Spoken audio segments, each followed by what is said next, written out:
Hey everybody, welcome back to the collective. Sean, Man, what's up? just living the dream, baby. I believe I'm going to steal Tip's line from yesterday. That is actually my line that I kick out on the regular, and he beat me to the punch on that. Living the dream. It's kind of funny the whole living the dream thing. In my experience, it has always been a it's a veiled attempt at saying life is horrible. Sometimes, well, it depends. It depends on whether the sarcasm mode is in full effect.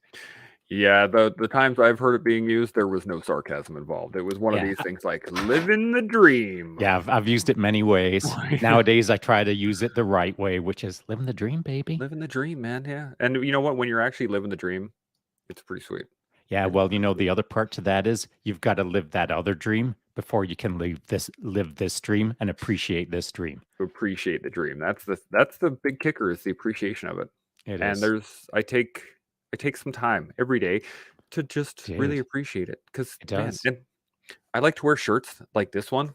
Like All I wait, can wait. see is Oh microphone. What yeah, is okay. even Here, going look on? at this. Bam. Oh, there you There go. we go. See how that boom arm works? Yeah, it's crazy. And What you it's got going there? for those who gave all. Mm, who put that out? This is actually from the Chive from Oh, okay. years Yeah, yeah, ago, yeah, which yeah, is yeah. that was a big Wow, one. the chive. I'm like, Yeah, holy yeah. dust off that one. I'm still on it. They still do a lot of stuff, man. It's Oh, did pretty fun. they? Oh yeah, I yeah. thought they disappeared, to be honest. No, they went to an app and then and I mean they're still out there, still putting out content and stuff, but What are they putting out? just Is it any of it funny relevant memes. or Not what really. is it? It's Okay. just pictures. It's time waster. That's Right. really all it is. It's funny That's why stuff I'm that it's people. kind of why I'm not following it. Yeah, yeah. I figured as much. Yeah. Chris says happy February. Awesome Yeah. January 60 plus pack podcast. Yeah, man, dude, you've been Cheers, Chris. crushing it. You got Trying. 62. This will be 63 now, right? That's right. That's Yeah. pretty Yeah. good, Plus the man. one long form podcast with Zach, and you know how Oh, that yeah? goes. Well, Yep. you literally know how it goes, and this is not even about Zach; it's about me. Yeah. So with Zach, we record a podcast. I think it was over 2 hours long. I'm not even sure. Didn't pay attention. I don't pay attention. Yeah. But at the end of the podcast, it's like and cut and dude, that was that good? And he looked at me and said that was great, and I was like, was it? I don't know. Did we do anything? Was there anything of value in there? And he's like, oh yeah, there was. I was like, really? What was of value? Because I don't know. Yeah. But then we did what I do, and that is we continued talking. Mm-hmm. And just like you and I do on the regs, once we finished doing a live and cut, and now we're going to talk for maybe another 3 hours. Yeah. So Zach And and I just kind of, I think we talked for another 2 hours. So long form podcast. If I've done 62 live chats and one long form podcast, what I've really done is about 107 live chats and about 4 live form podcasts, long form podcasts. I just all of the back office talk in the green room. the But green it's room gold, important man. stuff, man. It's gold. Yeah. And if the interwebs never gets any of that stuff, and I don't mean my gold, I mean your gold, I mean our gold, I mean whoever's gold, whoever I'm Yep. chatting with, the gold. All of that stuff is it's invisible, man. And It's not all of well. that stuff is still firmware upgrading me. Oh yeah. And I like the idea that whoever I'm talking with, whoever I'm involved with at the moment, not only am I winning, they're winning. And I love watching them win. So I dig it. Yeah, that green room. I wish there was a button that I could then record the green Yeah. room because man, some of the stuff that we've come up with in the back there has been pretty solid. And there's Zach. Huzzah! Hello. Oh, buddy. How's it going? Hey. February 1st. Yeah. Good to see you. Glad you joined us. What's going on? It's been a busy morning, but an Oh, I exciting don't one. even want to hear it. Come on. Are you kidding me? So it's kind of funny. So you guys don't know this, but these guys finished, and then immediately I got a message from Zach saying Shaun told me to make sure I that I did. am on the collective I tomorrow. did. Because And I was like, done. Let's do it. chatted with him a whole bunch yesterday. Now I'm chatting with him again this morning. How good is life? Life is good, man. This is it right here. So any thoughts, any questions? Anybody got anything burning before we dive in? I got a couple of points here. I originally we were supposed to be talking to Yuri, but unfortunately he doesn't have power in his building, so he can't join us today. Which worked out perfectly that Zach was just like, hey, I'm talking with you anyway. And I was like, excellent. But I didn't have many points set up for this, but I do have a few. So if you want to jump into them, we can, or if there are thoughts, Bring it. questions, anything you got. Zach, you good? You want to just jump right in? All right, let's do this. So yesterday we were talking with not yesterday, correction, the Tuesday. We were talking, somebody brought up the concept of Stoicism. Nick, that's who did it. We were talking about Stoicism. That's right. And I figured I wanted to get your guys' opinion on it because I discovered Stoicism a little while ago, and a lot of the points started making more sense now that I'm an adult, now that or middle-aged, whatever you want to call it. I have a better understanding of life, I guess, than when I was younger, when I first heard about Stoicism. But I wanted to hear you guys' thoughts on it. What do you guys, how much do you know about it? Have you actually taken any of the tenets in? Anything? What do you got? I don't mind talking about this to some extent, but before I launch into it, I'd like to flip it around again for a second and ask you guys to each one of you, in maybe just a single sentence or two, tell me what Stoicism means to you, or how it impacts your life, or how you find it beneficial, or the definition of, or let's establish a framework of what Stoicism is in a very simple sense, and then maybe we can build off that. So maybe Zach, if you want to go first. Yeah. For sure. I think for me, what Stoicism means is, well, there's 4 beliefs: wisdom, courage. I can't remember the other 2, but the first 2 are the ones that, those are the ones that interest me. Wisdom and courage. Learning from others and applying it to my daily life, and being brave enough to execute instead of just leaving it up here and here. Put it to action, put it to work. And oftentimes, I'm guilty of it. I struggle. I keep it within, and then it's brewing inside, and you just can't break through. So that's what it means to me. Well, can I ask you a follow-on question? Sure. Then, if you recognize the pursuit of wisdom is wise, you've got to have the courage to pursue it. Do you think that you have the courage? Not always. I have the courage to pursue wisdom, but apply it, not always. So you feel safe to pursue the intellectual wisdom of it, but you fear putting the practical application of the wisdom or owning it through action. Is that what you're saying? Yes. And is it because you fear the judgment of you trying to be more awesome through the application of that, or what is it? Yeah, I think fear of failure and the fear of ego. Through awesomeness, oftentimes there's that voice saying you're the best, and as we've heard, ego is a killer. To the mind, to the soul, to the people around you.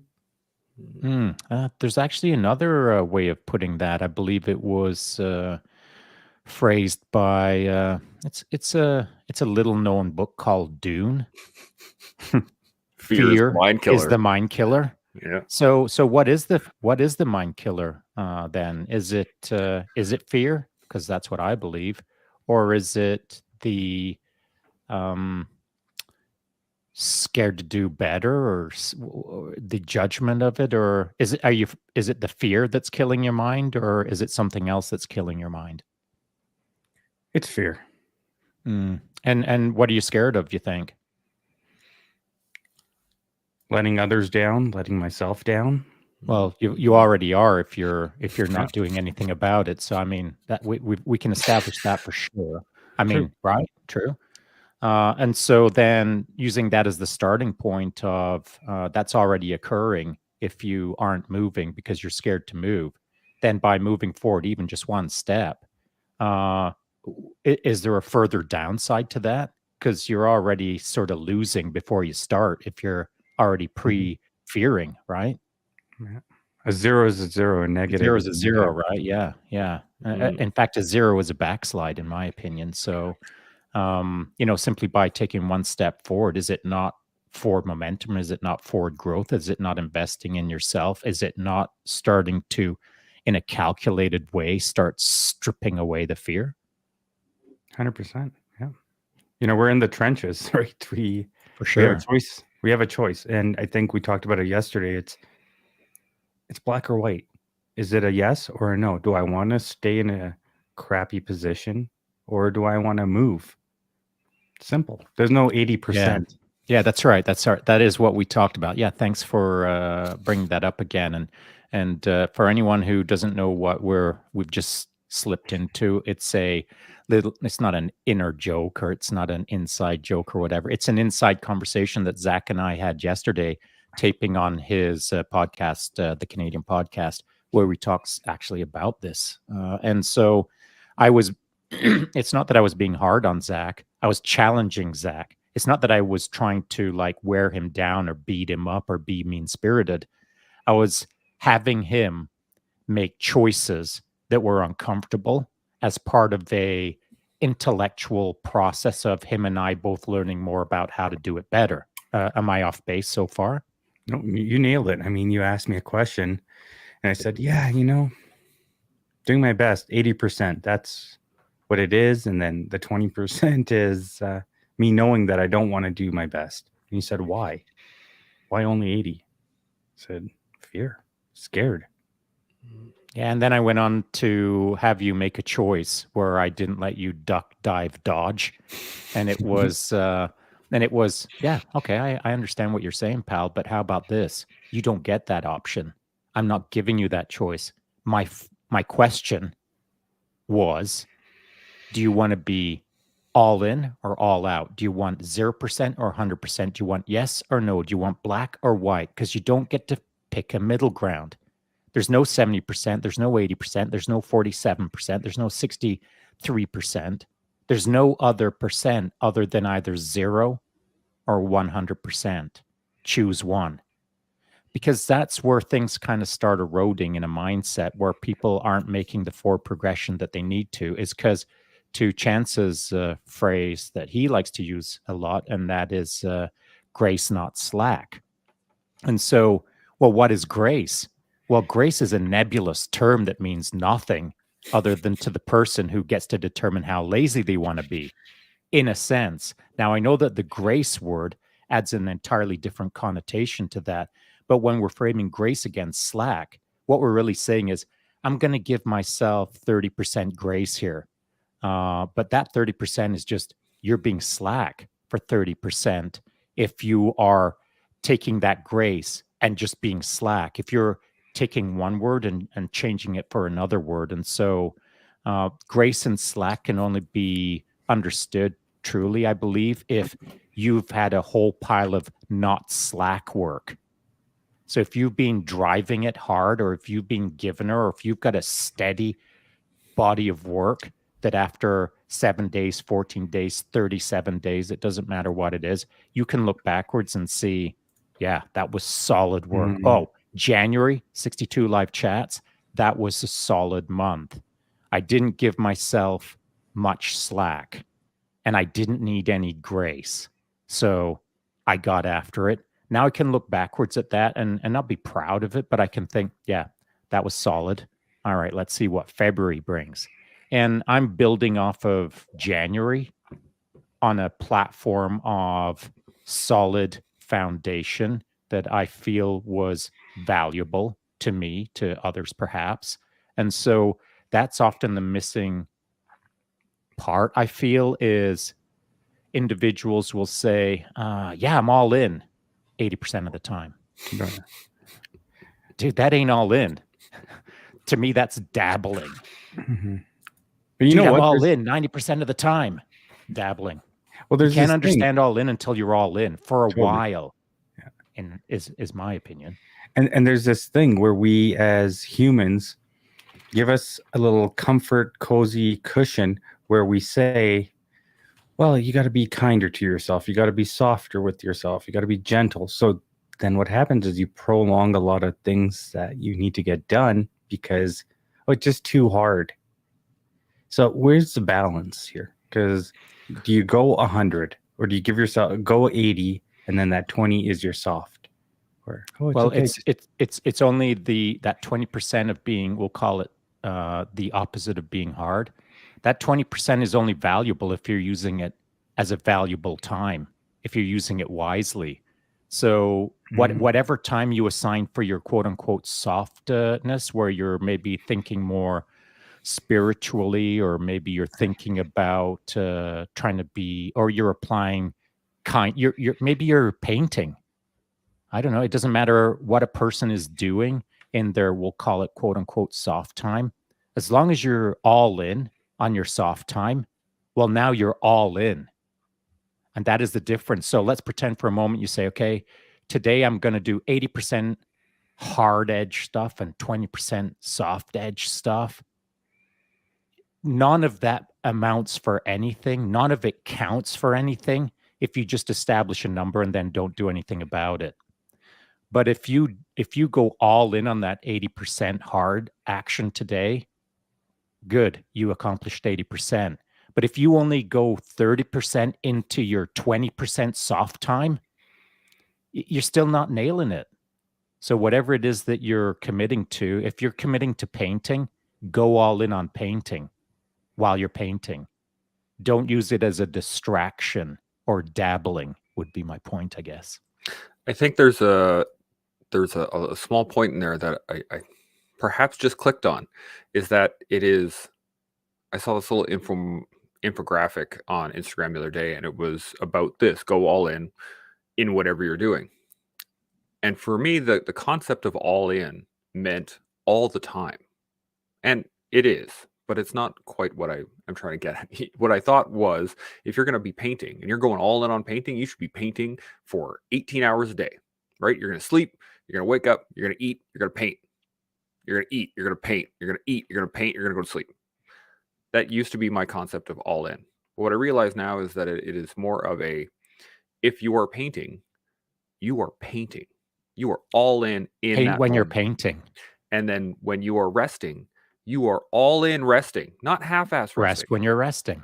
Resting, exactly. So you need to be all in on what you are doing in that moment. Because if you're just 80%ing it, or 30%ing it, or 70%ing it, you're not actually doing it. You're not doing either. You're not all in. You're not all in on anything. You're just there, and you're dabbling in everything. So you're not gaining the ability to sit here in this podcast and be totally present, 100% all in on this podcast. Because like right now, I'm not thinking about what's going to happen next. I'm not thinking about, what I have to do later today, or the training program I need to start up, or blah, blah, blah, blah, blah. Right now I'm here. But that wasn't always the case. It wasn't. And I've learned this. And for all of us, by the way. Absolutely. So, well, I'll speak for myself. That wasn't the case for me either, pal. Oh yeah. It's a hard world. Like podcasting. It's hard until it gets easy. Mm-hmm. And it gets easy when you realize you got to be all in. Mm-hmm. And by all in, I just want to be super careful and tease out a little bit of nuance in this. That all in, and I'm going to use now painting as the example. If you're all in on painting, it doesn't mean that you turn into a speed freak. You don't move your paintbrush like creating a painting every 3 minutes. Mm-hmm. All in doesn't mean you got to be all adrenaline as you're painting. You've just got to be all in on the moment. You've got to commit to whatever you're doing at that moment. And if you have a paintbrush in your hand and you're dipping it into paint, get real with the moment that's what you're doing, and own it. Be it. Be the paint, be the brush, be the art, be the just commit all in on the moment. So it's not about trying to create a masterpiece. It's not about trying to finish the painting. It's all about be in the moment as you're painting. That's all into me. Yeah. Can you be in a few moments at a time all in? So say you got 3 important tasks. They're all I am important. right now. I'm all in on this podcast. While I'm doing that, I'm all in on evaluating my coffee. And while I'm doing that, I'm all in on trying to figure out how to do this better. So, to me, it's not just a singular source moment of I'm all in. I'm literally all in on everything that I do all the time. And so when I was brewing my coffee this morning, I used Hario switch as an extraction technique, which is a little more fancy boy than other various extraction techniques. And you've got to be present, man. There's timings, there's ratios, there's paying attention to detail, there's nuance. And how much nuance is there? As much nuance as you want to apply. And so if you want to grind your coffee, pour it in, hit it with hot water, scratch your butt and not pay attention, all right, you're going to get a not bad cup of coffee. But if you want to get your all in on, now you're going to get a better cup of coffee. How much better? It ain't about the coffee. It's about being better. That's a great point. And I actually, I noticed this as you were speaking, or as you were talking about it, was the fact that you were tasting the coffee while doing this podcast, right? Like, buddy, yeah. And I can see it in your face good. as you're tasting the coffee. I'm not trying to overtly do it. I mean, this is just me being me, man. Yeah, but that's the thing, is that in that moment, you're talking. Okay, now you're in another moment. Now I'm drinking and I'm taking the time to actually taste the coffee. Now I'm putting that down. Yeah. And now while someone else is speaking, I am taking the time listening, right? That's right. In each moment. And that, I think, that's the key point at all of this, is that we live in this moment, not in 10 minutes from now, not in 5 minutes from now, not in 10 seconds from now. We are right now, all the time. It's a fun realization, though. Yeah. I mean, if you haven't realized it yet, if you're listening to this or watching this later and you haven't realized the funness of what we're talking about right now, well, give it a try. You might be surprised. It's kind of cool. It is pretty neat. So now here's the big question. Once you make that realization, what can be done with it? Good things. Always? I think, what does good mean? Good is the opposite of bad. Morning, Satch. Yeah, morning. Bit of a typo there. I think that applies towards you, Chance. Yeah, 100%. What's the opposite of good? Bad. Do you want to run your program bad? Well, welcome to the bad game. How does that feel? Doesn't feel great. So go chase the good game. How does that feel? Better than bad. And so, now you get to decide good or bad, good or bad. Most people choose good. And so what does good mean to them? Well, maybe on day one, they don't even know how to spell good. But as long as they're making an effort, they're going to start heading towards good. And eventually, day after day, year after year, they have a better sense of what good means to them, their best version of themselves, applying their best version of good out into the world. It starts shaping up. It becomes tangible. And as a intellectual concept or a thought construct of, I'm just going to go out and do good in the world. Well, until you actually see something tangible in the world that you can poke and say, oh, that's the outcome of good. Well, the moment it changes from an intellectual consideration to you can now poke it and see the result of your good, that's when it gets real.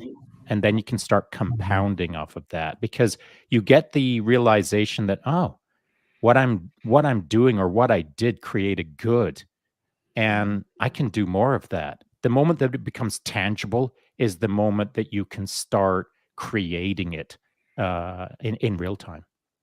Well, what about this is, we can get distracted, and oftentimes our minds can take us into the past or the future and not be present.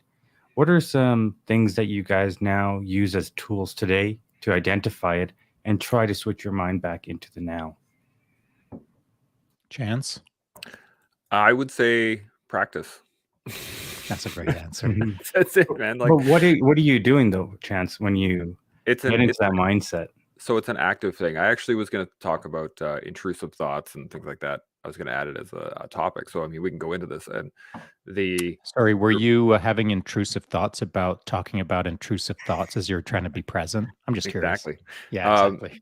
so in those times when the thoughts kick into your head and it can send you on a detour, which happens to all of us.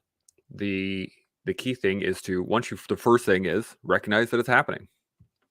Right? Oh, there go my thoughts. No, and then you have to actively bring back your thoughts to what you were doing. And at times when you first begin, like anything, it's going to take a while and it's going to be hard to do and it's going to be a challenge and it's going to be a sweat, an intellectual sweat, Unless you gamify it. unless you gamify it. And then you continue and you just do that over and over and over, and you build the skill set that is necessary to keep that focus on that moment. And it's not easy, but that's what I've been doing. Anything to add, Shaun? You got more? Yeah, you're right. It does require work, but I think the reason I said gamify is because there's an important distinction between it's hard work or it's fun work. Mm.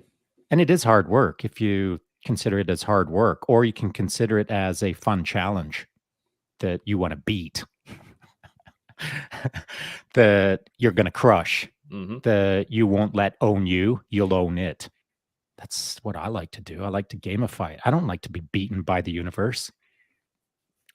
And yeah, I guess, yeah. My thought on that is, it's not that I mean work as in a slog. I guess what I Yeah, mean well, is that that's the it's word you used, and that's what most people will infer, and what you think and what you were trying to say is different than what other yeah, people out there are good thinking, point. and I'm not pushing 100%. back on you, buddy. I'm illustrating this point to say that every single person out there who will listen to this will interpret it in their own unique way, That is a great and point. so I will simply categorize it as all of life. You get to make this simple binary choice, 1 or 0, yes or no, and that is do your best or don't do your best. And in respect to this idea of minimizing intrusive thoughts or not living in the future, instead trying to live in the present, the only way to do it is, in my opinion, to have fun with it, to really have success with it, to not dread the drudgery of the hard work of trying to pull yourself out of the future or pull yourself out of the past, is run the challenge within yourself to beat that game, to try to control the universal game of you're not a victim of the universe. You are controlling the game.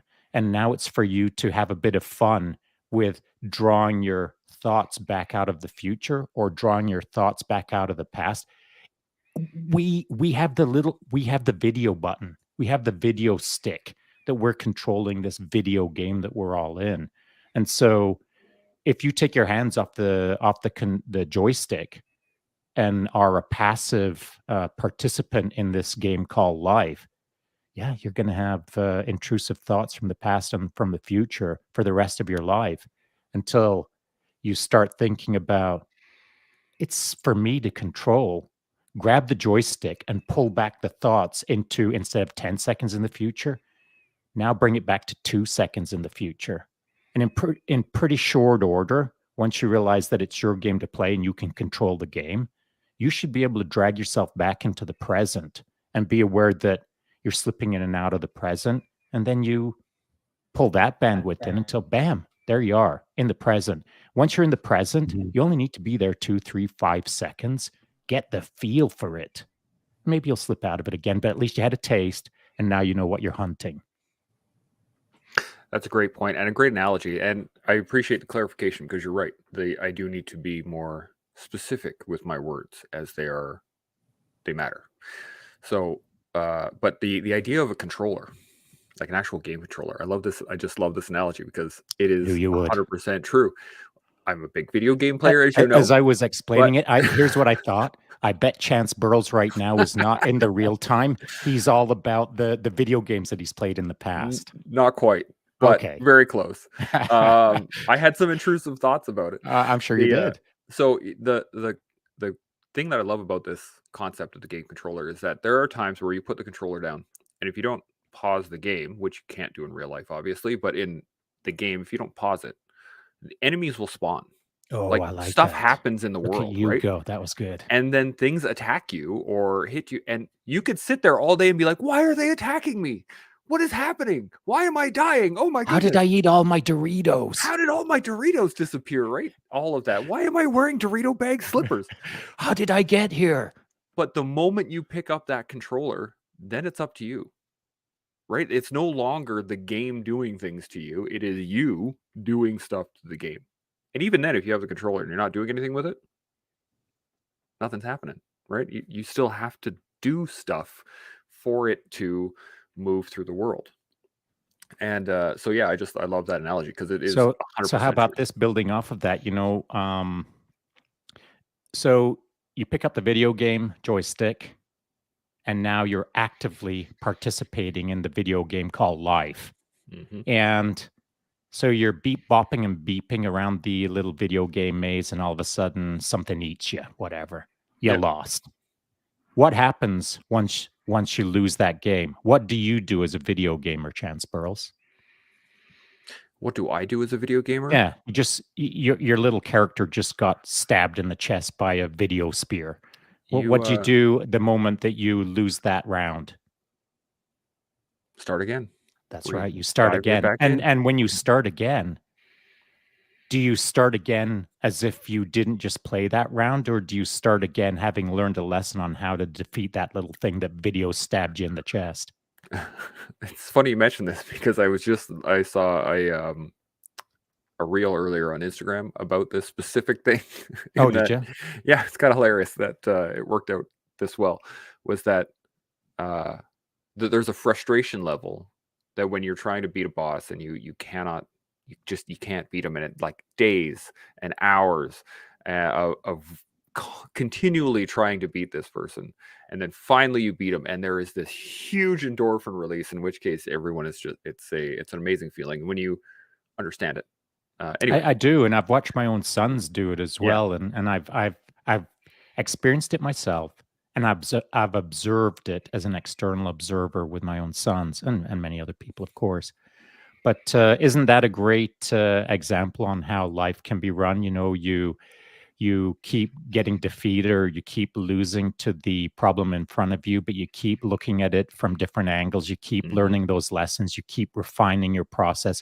Eventually, you move through that maze to face the big boss, and you've cracked the code, and you defeat the big boss, and you feel like, yes. And then what happens after you beat the big boss? You're on to the next big boss. Yeah, on to the next one. Yeah. You're on to the next, season 12 of the Game of Life. And I think that that's the important point using this video game example is, man, we're all just playing a game, and you get to play the game however you want to play the game. And if you want to suck at the game, you're going to suck if you don't pay any attention to the game. But if you want to get good at the game, you got to pay attention. Mm-hmm. You got to learn the lessons within the game and then apply those hacks, those tweaks, those re-angles in order to defeat the big boss, and then keep on playing that game of life. And then guess what happens? Any ideas, Chance Burles, when you get towards the end of the game? You become the big boss. Yeah. Now you're running the video game. Now you've got all the armor, you've got all the little gems, you've got your magic spear, you've got your flaming arrow, and your gauntlets of good or whatever. Yeah. Now you're in the game, but you're running the game. And I think that's kind of where you gotta target as your task in front of you, is to figure out how to play it, then figure out how to start crushing the big bosses, and then figure out how to become the big boss. You want to know something funny? So the trick to bosses in the video games across the board, and this is always the way it is, patterns and timing. Oh, 100%. Right. And so, and in life, patterns and timing. 100%. Right. It's all coming together. But you got to see it to understand it, 100%. and you'll never understand the conversation until you start looking. And you got to start looking, then you got to start forming trends, and then you got to apply those trends throughout a bunch of lessons and blah blah blah. You know the deal. So, I mean, in order to figure things out, you got to start paying attention to try and figure things out. Somehow, this is what I was thinking about 10 minutes ago. How did Chance Burrows manage to duck out of the question of what does Stoicism mean to him? By switching the little tab there. The subject by Shaun hogging the microphone. So I'll just push this aside for a second. What does Stoicism mean to you? I was thinking about it when you asked me the question originally. I've been thinking about it since, but Stoicism is the concept that it is everything comes through me and everything comes out of me. And that's my idea of Stoicism. So to break that down even further, a little bit more nuance, as Shaun would say, is that my perception of the world is mine and mine alone. And my reaction to that perception is mine and mine alone. And therefore, the responsibility of how those two interact is mine and mine alone. And therefore, how do I want to do it? Do I want to emotionally react to everything in the world? No, I don't. So I practice not doing that. Do I want to live a life where I am afraid of everything? No, I don't. So I practice doing things that I'm afraid of. And so on and so forth and so on and so forth. In all aspects of life, it is up to me. Therefore, I will choose what I want to do. And I will do it. That's what Stoicism means to me. I like it. Yeah. I like it because it keeps things pretty simple. And I feel that a lot of folks who start getting into Stoicism, or they've read 3 books on it now, Stoicism can become super complicated all of a sudden because they're reading so much about it. There's so many tenets. There's so many things to remember. There's so many things that I have to do in my day to become a Stoic. I want to be a Stoic. I've got a million things to do today to increase my Stoicism. It's not that. No. Over years, you'll never have to read a book about Stoicism as long as you start off with this simple concept. Right now, choose to do better or choose to do worse. And then you can build off of that. And over the years, if you never crack a book on Stoicism, as long as you're doing your best, you'll figure Stoicism out. But along the way, if you want a little bit of help on how to figure it out and you are applying your best and you want to kind of pick up the velocity on improvement, well, pick up a book on Stoicism. But don't get lost in the weeds of Stoicism. You've just got to keep it simple. Cherry pick 3 or 4 things that resonate with you, like pursue courageous action. Just That's like Zach said, or pursue wisdom through the execution of courageous action, just like Zach was talking about. And he couldn't remember anything beyond that. He doesn't need to remember anything beyond that. He just needs 2 simple words to then actioning his life against those 2 simple words by applying his best genuine efforts over a period of time. He will stoically live his life. So you don't have to pick up a book to do better. But if you want to do better, pick up a book and choose a couple of key words and start executing against them. Yep. It's the start, right? At the beginning. It's about, I've said this many times. You and I have chatted about this. We've done it over a few levels of nuance on it. But that, first you got to see it. Then you got to try it. Then you got to fail at it. And then you got to do better. Yeah. And just I think one of the reasons that people don't embrace Stoicism, now I'm not saying I'm not the biggest fan of Stoicism in the world. I don't even know how I would categorize myself in respect to Stoicism. I'm not a blind fanboy to Mhm. Stoicism. I just recognize it as a tool, a minor subset of how to live your life better. That's what it means to me. It's not the driving force in my life. It's just another nugget of universal truth or wisdom or guidance that you can consider. My life is not run by Stoicism. Stoicism is a part of my life, Mhm. if that makes sense.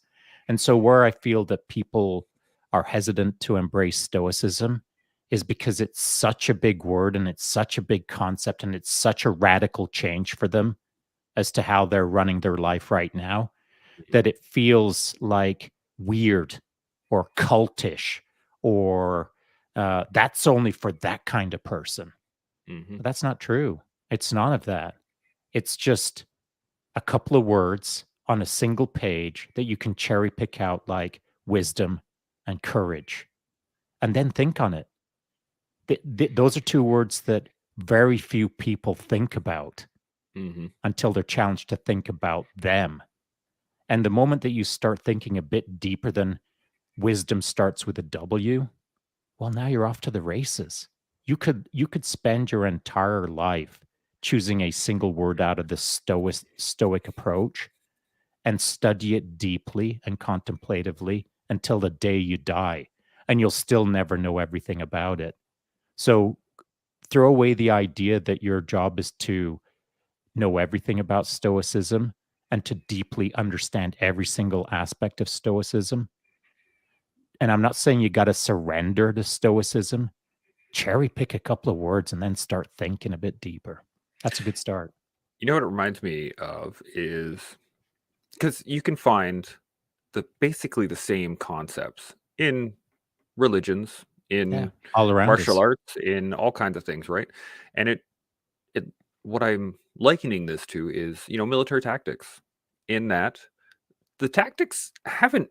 the overall strategies haven't changed much, right? Well, I mean, Initiative, you'd have to ask Marcus high ground. Aurelius, but I think he would agree. But you know what I mean, right? Like, is Oh, yeah.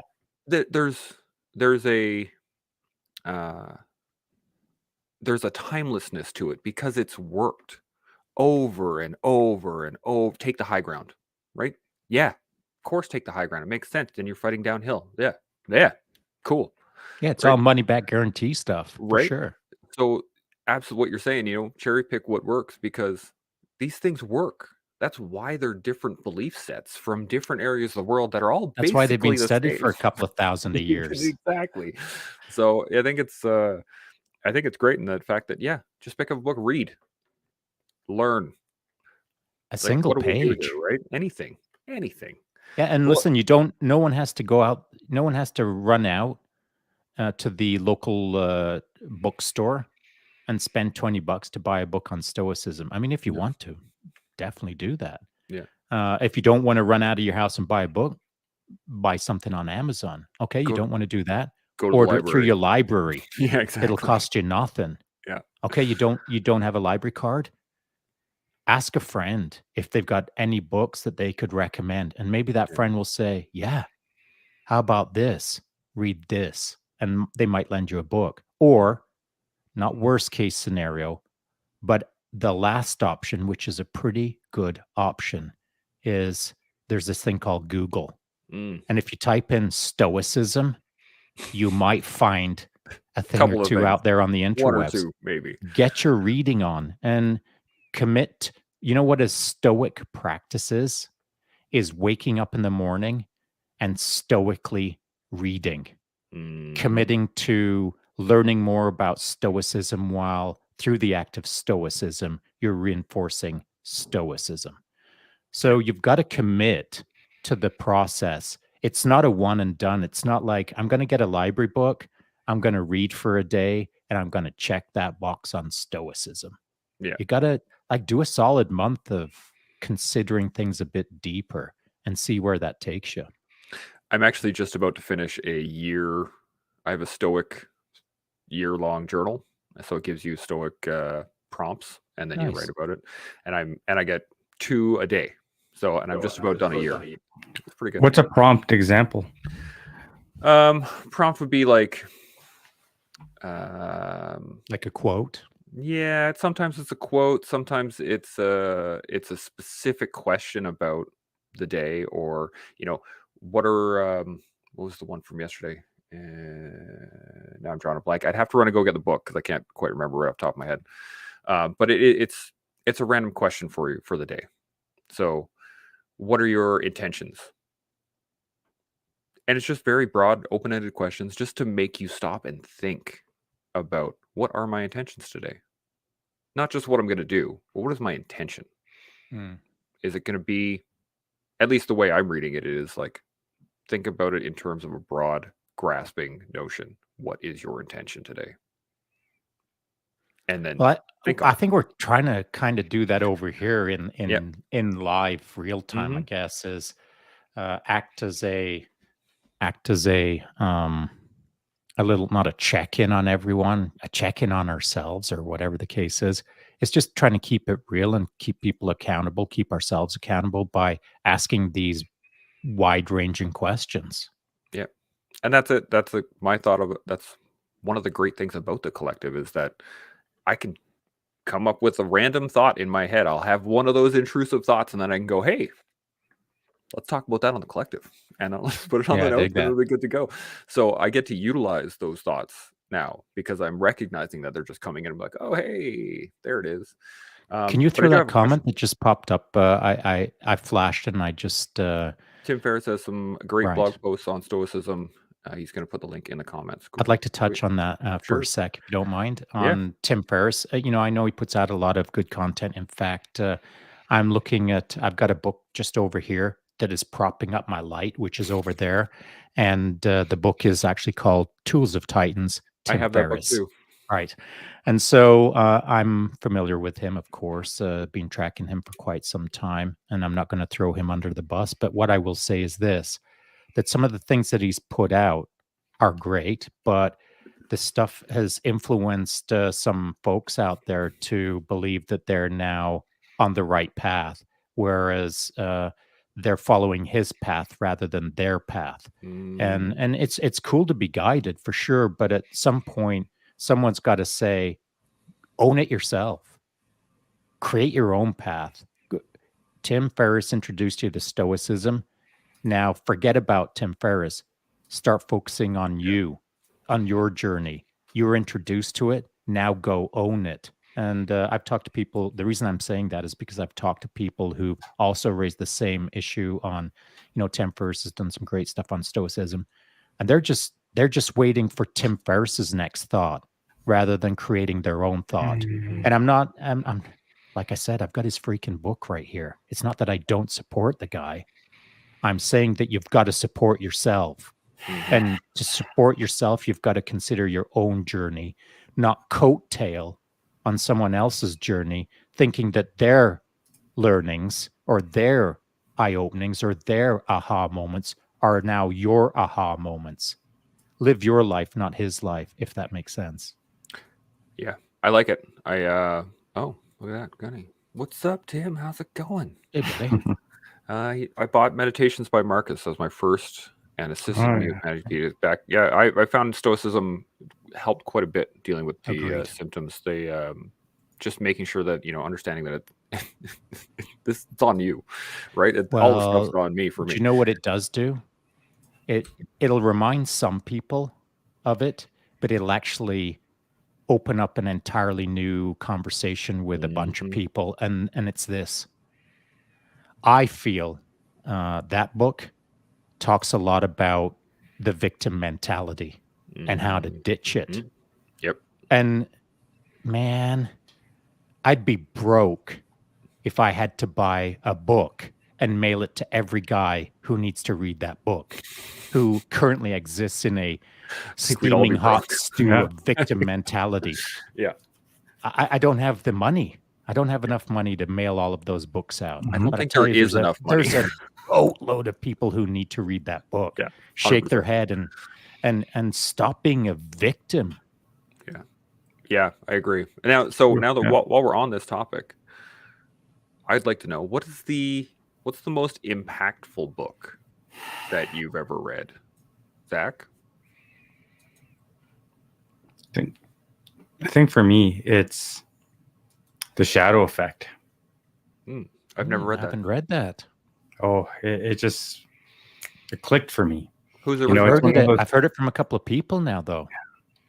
It's one of those books that, you read and for me, it made sense because we all have this shadow. We all have this chest, and we can open up the chest and face some of the fears, or we can just keep it closed and it haunts us, like the shadow. We're walking around, but it's following us around and we're not facing anything, it just slowly eats us away.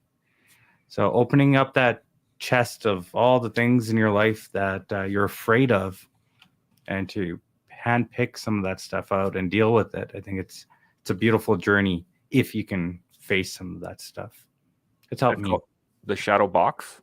The Shadow Effect. The Shadow Effect. Thank you. I'm looking it up right now because I'm gonna get it. I'm looking forward to reading that. That'll be cool. Shaun, what about you? What's the most impactful book you've read? Maybe the one that I haven't read. Ooh. How deep is that? There's some layers to that one. I won't tease out all of the details of that comment that I just made. I think there's many. Okay. But a random thought that popped into my head, because I'm trying to be real time, trying to keep it real. Mm-hmm. The first thing that popped into my head is I don't even remember the author. And I barely remember the books. It was a series. And it's terrible that I don't remember that. But I read it when I was quite young. So that's a long time ago. And it was called the Lensman series. It was a science fiction series. And effectively it was this, and this is why I liked it, because it was in the future, and I don't even think the books were that great, but it was just the concept that when you slipped a ring on, you wore, we'll call it a magic science fiction ring. Mm-hmm. When you slipped a ring on, you gained all of these magical superhero powers, and you gained, like, you became this being that could do things, help people, shape the course of the universe, et cetera, et cetera. They were really powerful individuals once they put on a Lensman ring. And somehow, as a powerless kid, the idea of anything in the universe that would allow me to be more capable, really spoke to my childhood self at the time. And so it was really impactful for me to think, wow, if I had a Lensman ring, I could be way more awesome. And it's the first time that I thought, man, I wonder if there's anything like that in the world. And so that was the first time I actually started considering how to do better. That's super cool. I think I'm gonna look that up because I want to read it. Oh, there we go. Shadow Effect. All right, who's the author on that?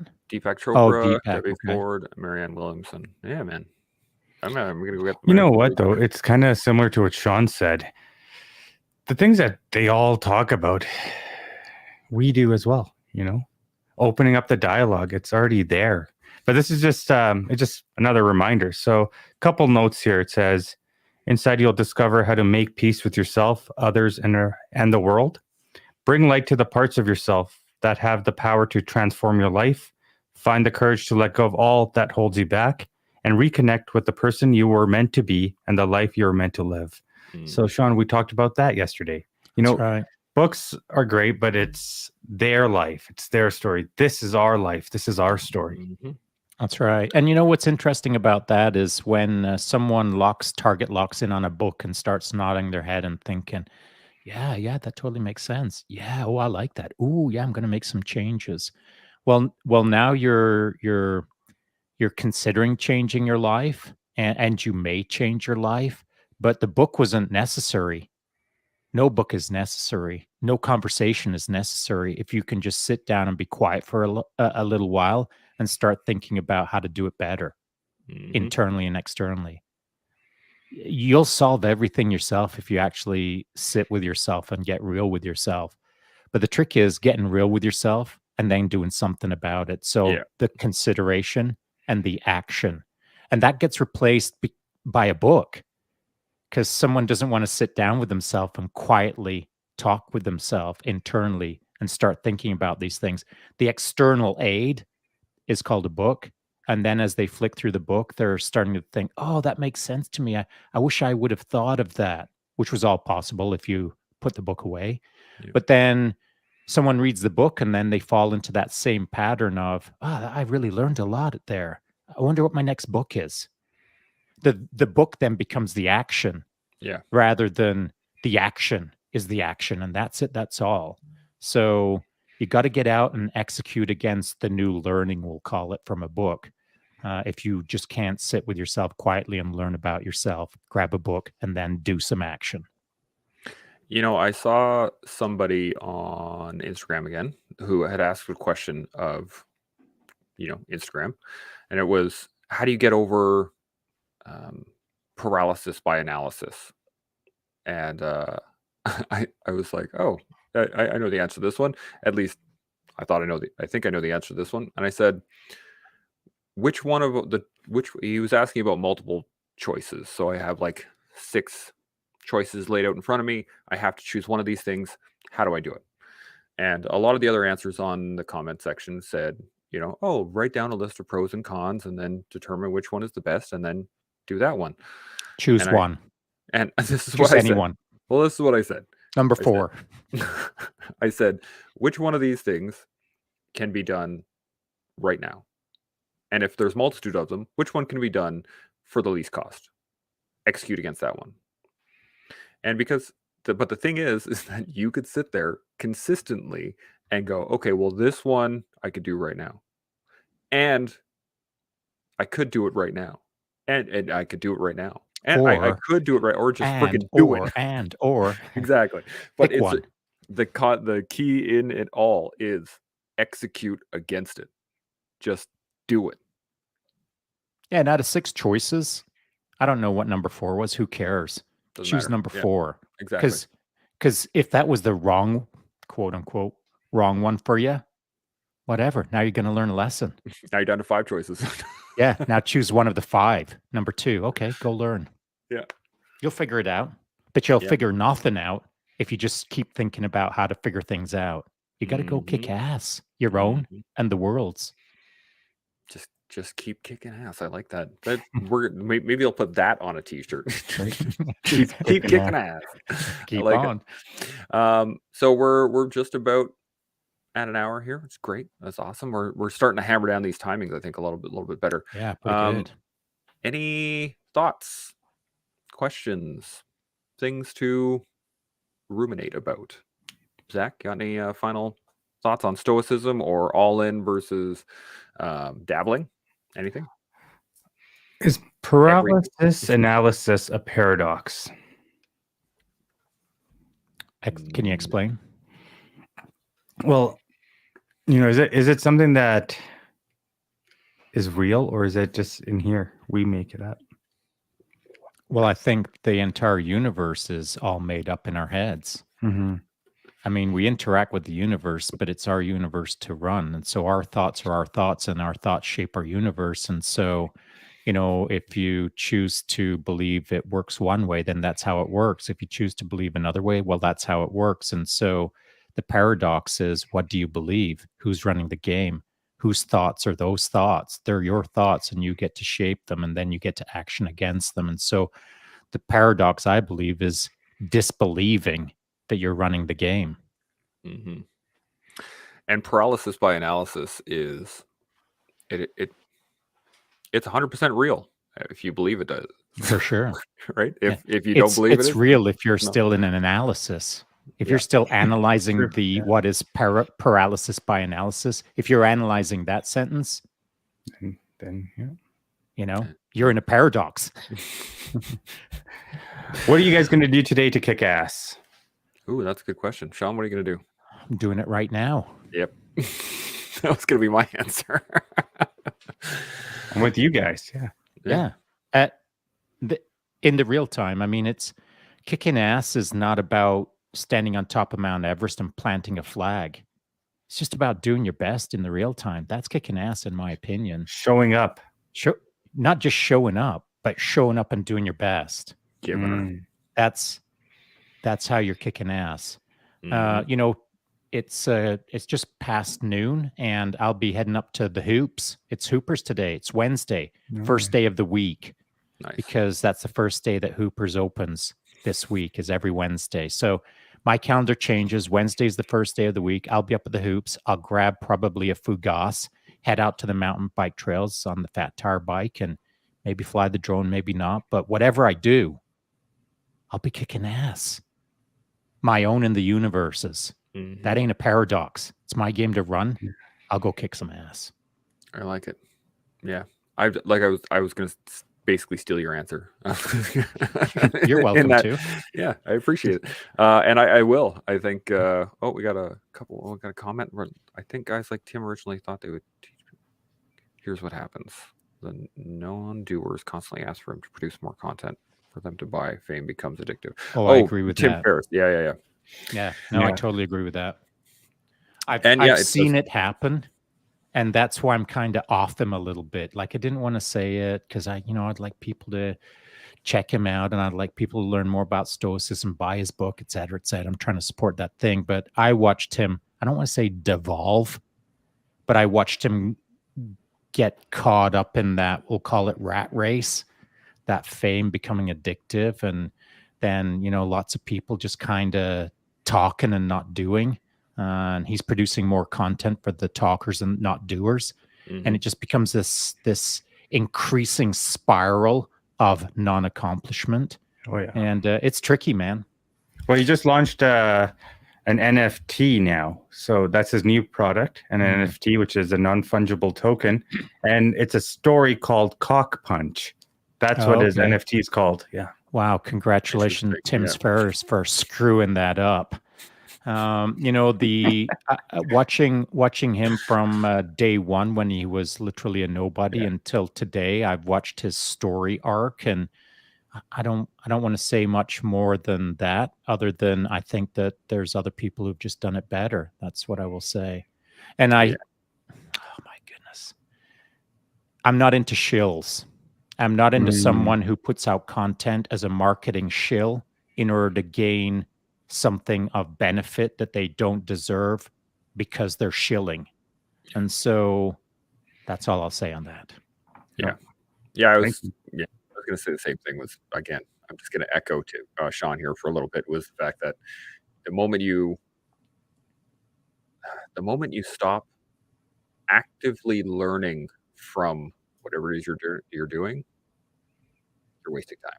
So why Jocko Willink for you, gents? Why is he somebody that you guys look up to and don't consider a shill versus Tim Ferriss, for example? We're just throwing out examples. Well, for me, Jocko is consistent.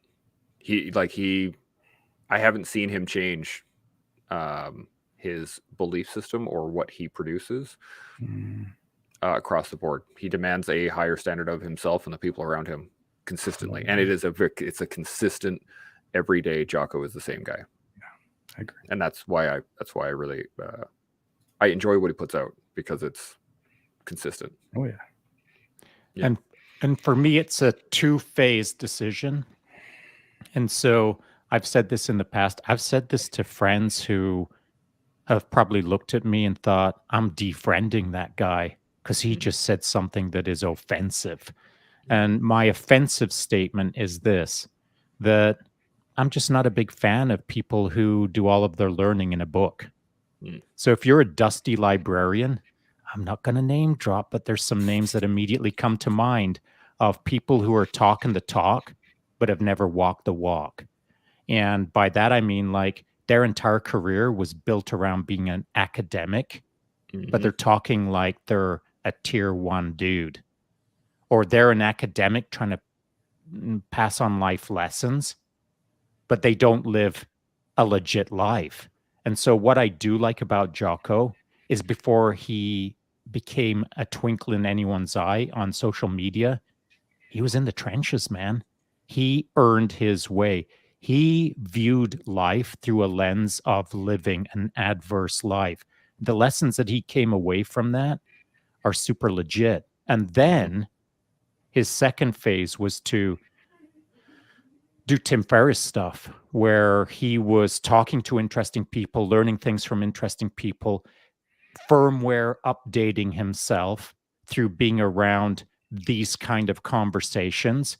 But that was an additional layer on top of a life well lived, a lesson filled life, an adverse conditioned life, where he came to the conversation game already a deep, rich foundation. So, not things learned in a book, things learned in life. And then he got his book and his podcast stuff going. And I dig that because he came to it with experience, not just academia. So there's Sean Ryan out there, there's Mike Ritlin, individuals like that. They've come from that background and present it. But there's something about Jocko that really stands out for people. And it relates to all forms of individuals. What is it that he's got in him that we all, from all walks of life, can relate to versus others? He's legit. He walks his talk. He leads by example. He is not afraid of adversity. He encourages adversity. He's well read. He, from what I understand, he has a good family life. He sets the example on how to do things better. He doesn't shirk responsibility. He doesn't duck hard work.